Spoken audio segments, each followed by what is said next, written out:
តង់ខ្ញុំចង់បង្ហាញអ្នកគ្នាអំពីរបៀបនៃការប្រើប្រាស់ជាមួយនឹង software tracker ដែលអ្នកគ្នាអាចធ្វើការ track ជាមួយនឹង text របស់យើងឲ្យវា match ទៅតាម perspective នៅក្នុងរូបភាពរបស់យើងណា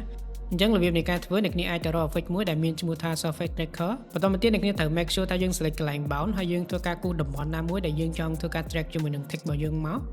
ហើយយើងចូលមកកន្លែង mesh បន្តមកទៀតអ្នកគ្នាធ្វើការសេរីជាមួយនឹង mesh របស់យើងនេះឲ្យវារៀងច្រើនតិចមកដើម្បីវា tracking ទៅវាបានស្អាតណា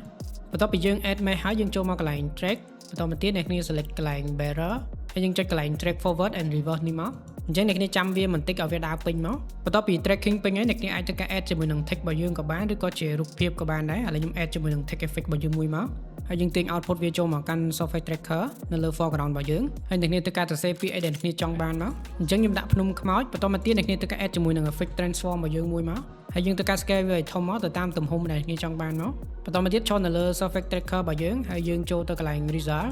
ហើយអ្នកគ្នាចូលមកកន្លែង compositing នេះមកយើងដូរ blending mode របស់យើងយក overlay មកអញ្ចឹងតើតើនឹង text របស់យើងស្រឡាញ់ពណ៌អីយើងអាចធ្វើការដូរពណ៌វាបានអញ្ចឹងនេះគឺជាលទ្ធផលដែលយើងបានធ្វើមិញឃើញថាវា tracking បានស្អាតមែនទែនអញ្ចឹងវីដេអូរបស់យើងថ្ងៃនេះមានប៉ុណ្ណឹងបើសិនជាមានចង្អុលអីផ្សេងៗអាច comment នៅវីដេអូខាងក្រោមហើយយើងនឹងជួបគ្នានៅវីដេអូក្រោយ